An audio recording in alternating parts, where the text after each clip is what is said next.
It started as a typical Monday morning at the office, or at least I thought it would. As the head of security and operations for our corporate firm, I was used to handling crises, but nothing could have prepared me for what unfolded that day.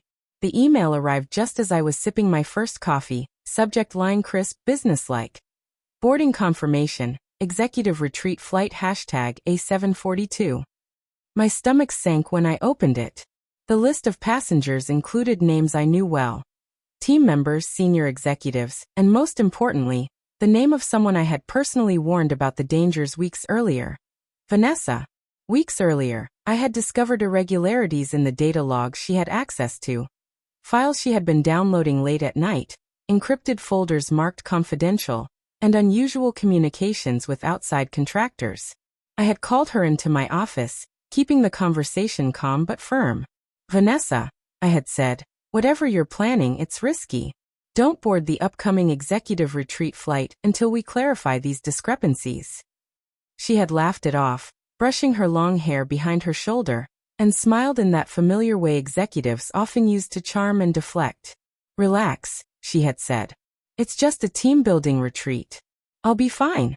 I had left the office that day uneasy, a small knot of suspicion growing in my chest. By Monday, it had become a gnawing certainty. Something was off, and if she boarded that flight, the consequences could be catastrophic, both for our firm and for her career. I called an emergency meeting with the IT and security teams. Prepare to revoke corporate access, I instructed, my voice steady but urgent. Effective immediately. No exceptions. This includes email, cloud drives, and any proprietary systems. If Vanessa or anyone else boards without authorization, they will be fully cut off. The minutes ticked by like hours. I double-checked the flight manifest, confirming the list of passengers. Vanessa was on it, completely unaware of the measures being implemented. My hand hovered over the keyboard, a shiver of anticipation running down my spine.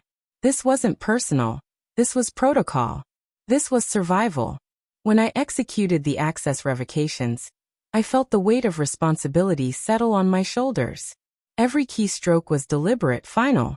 Vanessa's access was gone. No email, no files, no system permissions. The corporate infrastructure had locked her out completely, just as I had warned. It didn't take long for the repercussions to begin. Her phone buzzed with frantic notifications as she attempted to log into the company portal. Her emails bounced back, her calendar disappeared, and all ongoing project threads were suddenly inaccessible. Panic set in, and I watched it unfold like a carefully controlled experiment. By late morning, her calls were flooding in. I picked up the first one, remaining calm. Vanessa, your access has been revoked. As I warned you, boarding the flight without resolving the security discrepancies is not an option. What are you talking about? She yelled, disbelief and fury in her voice. I've been planning this retreat for months. You can't do this. I warned you, I said, my voice cold and measured. Your actions could compromise corporate security. Until we resolve this, you cannot proceed. Boarding the flight is not an option, and you will not have access to any company systems. Her voice faltered, panic creeping in beneath the anger. You can't, this is absurd. People will think I sabotaged the retreat. Exactly, I said, letting the words hang. We cannot take that risk. I will not allow corporate assets to be jeopardized by negligence or unauthorized access. Throughout the day, the ripple effects became clear. Other executives began noticing gaps in communications, delays in project approvals, and missing reports. Rumors circulated, but none of the blame fell on me. I had acted within my authority, and I had acted to protect the company, even if it meant confronting a volatile situation head-on. Meanwhile, Vanessa's frustration grew. She attempted every possible workaround. Using personal devices, asking colleagues for temporary access, even threatening legal action. But every attempt was thwarted by protocols I had preemptively reinforced. I stayed several steps ahead, ensuring that no one could bypass the system without detection. By late afternoon, Vanessa had canceled her boarding plans. The executive retreat went on without incident, security maintained, and corporate data untouched. I breathed a quiet sigh of relief.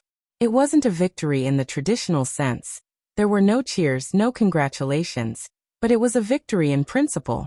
The company had been protected, and the warning I had issued weeks earlier had been validated. I watched the flight departure live feed from the corporate office monitor. The plane taxied down the runway and lifted into the sky. Every passenger safely accounted for, except for Vanessa. She had missed the flight entirely, locked out and powerless, forced to confront the consequences of ignoring a clear warning. Later, when the dust settled, she came to my office, face pale and tense.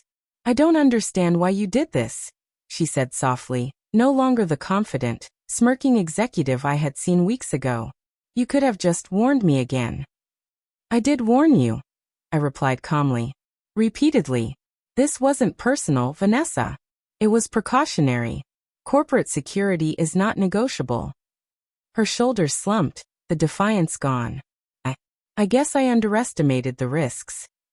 "Hopefully," I said, "you'll remember this next time. Being part of this company comes with responsibilities and consequences."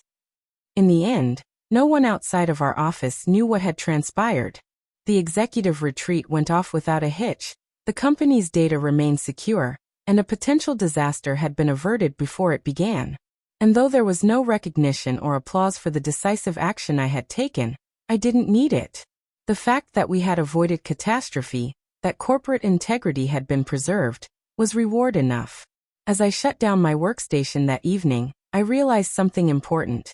Sometimes leadership means making tough, unpopular decisions. Sometimes it means standing firm, even when others resist.